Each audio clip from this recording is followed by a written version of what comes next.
1 फरवरी 1689 को संगमेश्वर से छत्रपति संभाजी महाराज को धोखे से बंदी बना लिया और वहां से 300 किलोमीटर दूर बहादुरगढ़, जहां पे उस समय औरंगजेब ठहरा हुआ था, जहां पे उसका शिविर लगा था, वहां पे मुगल सेना उनको लेके आई और उसके बाद वहां पे 29 दिनों तक उनको टॉर्चर किया गया, यातनाएं दी गई, तरह तरह के टॉर्चर किए, जैसे कि उनके नाखून निकाल लिए, चमड़ी को पूरा छीलने के बाद उस पर नमक लगाया गया, उनके बालों को कटवा दिया गया। और उसके बाद औरंगजेब को लगने लगा कि कहीं यहाँ पे मराठा सैनिक हमला ना कर दें, तो वहाँ से भी 90 किलोमीटर दूर पुणे के पास में तुलापुर नाम की जगह, यहाँ पे वो उनको लेके आया और यहाँ लाने के बाद उनको 10 दिनों तक और ज़्यादा टॉर्चर किया और ज़्यादा यातनाएं दी और आखिरकार 11 मार्च 1689 को छत्रपति श्री संभाजी महाराज की निर्गम हत्या कर दी और हत्या करने के बाद उनके शरीर के टुकड़े करके इस नदी में यहाँ पे बहा दिए गए।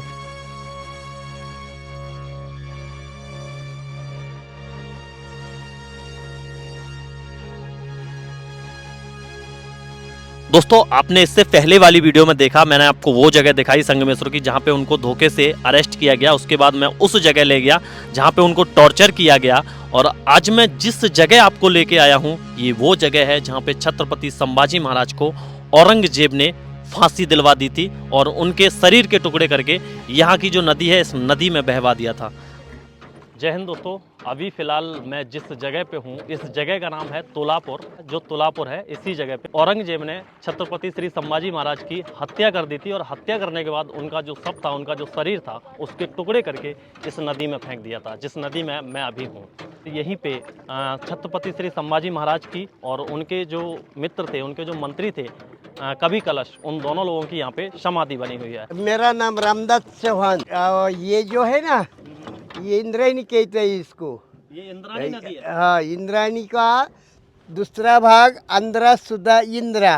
इंद्रा जी है ना, इंद्रायणी, ये प्रसिद्ध है। ये मूल अपना जो है लोनावला से आई है। लोनावला से आई। हाँ, तो देहू अलंकापुरी आलंदी और ये आखिरी ये सुवर्ण तुलापुर, सुवर्ण का तुला होगी इसीलिए ये सुवर्ण तुलापुर। तो ये सामने वाला है ना भामा भीमा, ये तीनों का स्नान करता है ये प्रतिभीमा शंकर की। 3 नदियों का संगम है, इसलिए इस जगह को संगमेश्वर भी बोला। हाँ, सही बात है, 100 बार सही बात है, एक ही बार नहीं। असली साक्षात्कार जो होता है ना, ये शिव पर्वत पे औरंगजेब ने छत्रपति श्री संभाजी महाराज की हत्या की थी। हो इसी जगह पे। इसी जगह नहीं है, वो समाधि ठिकान जो है ना, समाधि स्थल होता ठिकान जो है ना, उन्होंने विश्वासघात और निर्गुण हत्या की औरंगजेब ने। वो फितारो जो है रहते है ना, गद्दार, इसने धोखा दिया, इसीलिए ये हार हुई। ये हार नहीं जीत हुई। ये हार नहीं जीत हुई। हाँ, ये राजंग की जो है ना, हार नहीं हुई, जीत हुई। मरने का कोई डर नहीं मानने वाले राजे संभाजी छत्रपति थी। छत्रपति कहता है वो, शेर शिवा का छावा कहते हैं ना, वही राजा बड़ा पहलवान था। इनका कहना था कि इसी जगह पे छत्रपति संभाजी महाराज की हत्या कर दी थी, वो भी धोखे से, यानी उनको धोखा दिया गया था, उनके साथ गद्दारी की गई थी। उनकी ये हार नहीं थी, उनकी ये जीत थी, ऐसा इन अंकल का कहना था। इनको हिंदी थोड़ी कम आती थी, मराठी अच्छे से बोल लेते थे, लेकिन इन्होंने हमको पूरी तरह से समझाने की कोशिश की कि ये जो नदी है, यहाँ पे 3 नदियों का संगम है, इसलिए इस जगह को संगमेश्वर के नाम से जाना जाता है। ये नंदिकेश्वर ये इसके अंदर है। इसके अंदर है। हाँ, ऋषिकेश्वर, त्रिवेणी संगमेश्वर, चक्रेश्वर, नारायणेश्वर और दूसरा कोरेश्वर, 12वां कहता है ना वो मल्हारी मार्तंडेश्वर। मल्हारी जानते हैं ना आप, जेजूरी कर, वही उनका नाम है। तो ये इतना पवित्र स्थल है कि अपना कोई बीमारी, टेंशन गायब होना, वीर श्री अपने अंगों से, अपने ढंगों से, कौन से भी एंगल से आप शेर जैसा बनाता है। ये शिवजी का वरदान है। शिवजी, भगवान शिवजी कहते हैं ना, उनके कृपा दृष्टि से आप धरसी बन जाता है। अच्छा, छत्रपति संभाजी महाराज का अंतिम संस्कार कहाँ पे हुआ था? वो अंतिम संस्कार शिरकी ने किया है। उन यही उसके जो है शरीर का जो भाग है उसका साथ गट्ठा किया और इसीलिए उनका नाम शिरके का शिवले हो गया। छत्रपति संभाजी महाराज, इनका पूरा नाम शिवाजी राजे भोसले था। इनका जो जन्म है वो 14 मई 1657 को पुरंदर किले पे हुआ था, जो पुणे में पड़ता है। संभाजी महाराज मराठा साम्राज्य के द्वितीय छत्रपति थे और छत्रपति शिवाजी महाराज के उत्तराधिकारी थे। उन्होंने अपने जीवन काल में 121 युद्ध लड़े और सभी में विजय हासिल की। दक्षिण भारत में मुगलों के आक्रमणों को रोकने में संभाजी महाराज की प्रमुख भूमिका थी। छत्रपति संभाजी महाराज के साथ साथ उनके जो मित्र थे कवि कलश, उनको भी साथ में बंदी बनाया गया था और जितनी यातनाएं छत्रपति संभाजी महाराज को दी गई थी उतनी ही यातनाएं कवि कलश को भी दी गई थी। दोनों ही लोगों को सर मड़वाया गया था, दोनों ही लोगों के जो जख्म थे उन पर नमक लगाया गया था। यानी जितनी यातनाएं संभाजी महाराज को दी गई थी उतनी ही यातनाएं कवि कलश को भी दी गई थी। तो यहाँ पे उन दोनों लोगों की ही यहाँ हत्या कर दी थी। तो दोनों लोगों की यहाँ पे समाधि बनी हुई है। छत्रपति संभाजी महाराज की भी यहाँ पे समाधि और कवि कलश की भी यहाँ पे समाधि बनी हुई है। तो ये जो समाधि आप देख रहे हैं ये कवि कलश की समाधि है, जिस पे लिखा हुआ समाधि नीचे यहाँ पे ये कवि कलश। और ये उन दोनों लोगों की यहाँ पे फ़ोटो है, जिसमें एक तरफ छत्रपति संभाजी महाराज हैं और दूसरी तरफ कवि कलश है।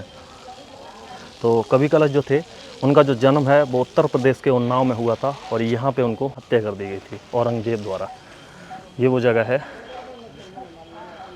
ये वो नदी है जहाँ पे छत्रपति संभाजी महाराज के जो शरीर के टुकड़े हैं वो डाले गए थे। और ये यहाँ पे संगम है जिसमें भामा, भीमा और इंद्राणी 3 नदियों का यहाँ पे संगम है। इसीलिए इस जगह को संगमेश्वर के नाम से जाना जाता है। और यही वो नदी है जहाँ पे छत्रपति श्री संभाजी महाराज के शरीर के टुकड़े करके इस नदी में यहाँ पे डाले गए थे। 1 फरवरी 1689 को संगमेश्वर से छत्रपति संभाजी महाराज को धोखे से बंदी बना लिया और वहाँ से 300 किलोमीटर दूर बहादुरगढ़, जहाँ पे उस समय औरंगजेब ठहरा हुआ था, जहाँ पे उसका शिविर लगा था, वहाँ पे मुगल सेना उनको लेके आई और उसके बाद वहाँ पे 29 दिनों तक उनको टॉर्चर किया गया, यातनाएं दी गई, तरह तरह के टॉर्चर किए, जैसे कि उनके नाखून निकाल लिए, चमड़ी को पूरा छीलने के बाद उस पर नमक लगाया गया, उनके बालों को कटवा दिया गया। और उसके बाद औरंगजेब को लगने लगा कि कहीं यहाँ पर मराठा सैनिक हमला न कर दें, तो वहाँ से भी 90 किलोमीटर दूर पुणे के पास में तुलापुर नाम की जगह, यहाँ पर वो उनको लेके आया और यहाँ लाने के बाद उनको 10 दिनों तक और ज़्यादा टॉर्चर किया और ज़्यादा यातनाएं दी और आखिरकार 11 मार्च 1689 को छत्रपति श्री संभाजी महाराज की निर्गम हत्या कर दी और हत्या करने के बाद उनके शरीर के टुकड़े करके इस नदी में यहाँ पे बहा दिए गए। और ये फरमान जारी कर दिया कि अगर किसी ने इनका अंतिम संस्कार करने की कोशिश की तो उसका भी यही अंजाम होगा। लेकिन एक दिन इस गांव की एक महिला इस जगह पे, ये जो घाट है, यहाँ पे कपड़े धुलने के लिए आई तो उन्होंने देखा यहाँ पे संभाजी महाराज की जो बॉडी के टुकड़े थे वो यहाँ पे तैर रहे थे। तो उनको यहाँ से उठाया और एक गांव के ही एक लोग की सहायता से यहाँ से लगभग 10 किलोमीटर की दूरी पे जाके उनका अंतिम संस्कार किया। तो आज छत्रपति श्री संभाजी महाराज की 2 समाधि हैं, एक यहाँ पे बनी हुई है और एक यहाँ से 10 किलोमीटर की दूरी पे जहाँ पे उनका अंतिम संस्कार किया गया था वहाँ पे बनी हुई है। तो यहाँ पे उनकी हत्या की गई थी और वहाँ पे उनका अंतिम संस्कार किया गया था। तो उस जगह पे भी मैं चलूँगा और वो जगह भी आप लोगों को दिखाऊंगा। संभाजी महाराज के अंतिम संस्कार को लेके इतिहासकारों में अलग अलग मतभेद हैं। कुछ इतिहासकारों का ऐसा मानना है कि उनका अंतिम संस्कार यहीं पे हुआ था, तो कुछ इतिहासकार कहते हैं कि उनका जो अंतिम संस्कार है यहाँ से 10 किलोमीटर दूर एक जगह है बड़ू बुद्रक, वहाँ पे हुआ था। वहाँ पे भी सेम भीमा नदी के किनारे इनका अंतिम संस्कार हुआ था, ऐसा उन लोगों का मानना है। तो एक समाधि यहाँ बनी है, दूसरी समाधि वहाँ पे बनी हुई है। तो अभी हम वहीं पे चलने वाले हैं।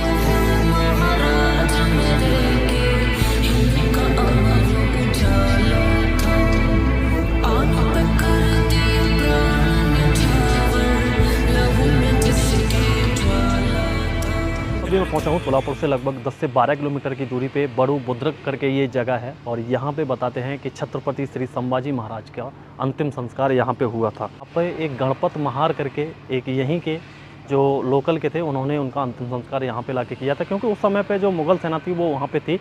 तो उनको ये डर था कि अगर हम वहाँ पे अंतिम संस्कार करेंगे तो मुग़ल सेना है वो अगर देख लिया तो औरंगजेब ने जैसे कि फरमान जारी किया था कि अगर इनका किसी ने अंतिम संस्कार किया तो उनका भी यही हश्र होगा। इसलिए उनको वहाँ से लगभग 12 किलोमीटर की दूरी पे यहाँ पे लाया गया। उनके जो सबके टुकड़े थे उन टुकड़ों को यहाँ पे लाया गया और इसी जगह पे उनका अंतिम संस्कार हुआ था। तो आज भी समाधि इस जगह पे मौजूद है और वहाँ पे भी मौजूद है।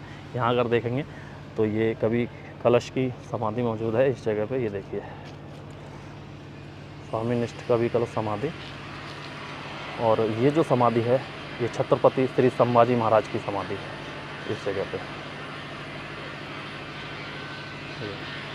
हालांकि इसको भी कुछ इतिहासकार है वो झुटलाते हैं। कुछ लोग कहते हैं कि मराठाओं ने उनका अंतिम संस्कार किया था, तो कुछ लोगों का ये दावा है कि गणपत महार ने उनका अंतिम संस्कार किया था। दोस्तों ऐसे थे संभाजी महाराज, जिनके बारे में मैंने आप लोगों को बताया कि किस तरह से मुगल सेना ने इनको धोखे से पकड़ा संगमेश्वर से और यहाँ पे तुलापुर में लाके इनकी हत्या कर दी थी बेरहमी से। इनका जो जन्म है 14 मई 1657 को पुरंदर किले में हुआ था और 11 मार्च 1689 को तुलापुर में औरंगजेब ने इनको फांसी दिलवा दी थी। मात्र 32 वर्ष की उम्र में ये अपने देश के लिए इन्होंने बलिदान दे दिया। हंसते हंसते इन्होंने अपने प्राणों की आहुति दे दी, लेकिन दूसरे धर्म को यानी इस्लाम को इन्होंने स्वीकार नहीं किया।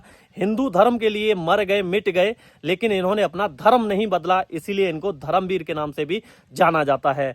हालांकि अफसोस हमें इस बात का है कि कभी भी हमको ऐसे राजाओं के बारे में नहीं पढ़ाया गया। जब भी इतिहास की बात आती है तो हमको सिर्फ और सिर्फ मुगलों के बारे में पढ़ाया गया, मुगलों का इतिहास हमको बताया गया, जिन्होंने हिंदुत्व के लिए अपनी जान दे दी, हिंदुत्व के लिए जिन्होंने अपना बलिदान दे दिया। ऐसे राजाओं को कभी हमको इतिहास नहीं पढ़ाया गया। ऐसे थे हमारे छत्रपति संभाजी महाराज, जिन्होंने अपने प्राणों की आहुति दे दी, वो भी हिंदवी स्वराज्य के लिए। तो कैसा लगा आप लोगों को ये एपिसोड? मैंने आप लोगों को पूरा एपिसोड दिखाया जहां से उनको धोखे से संगमेश्वर से बंदी बनाया गया था। उसके बाद उनको लाया गया उस समय के बहादुरगढ़, जिसको अभी धर्मवीरगढ़ के नाम से जानते हैं, वहां पे लाने के बाद उनको 40 दिनों तक टॉर्चर किया गया और उसके बाद तुलापुर में लाके उनकी बेरहमी से हत्या कर दी।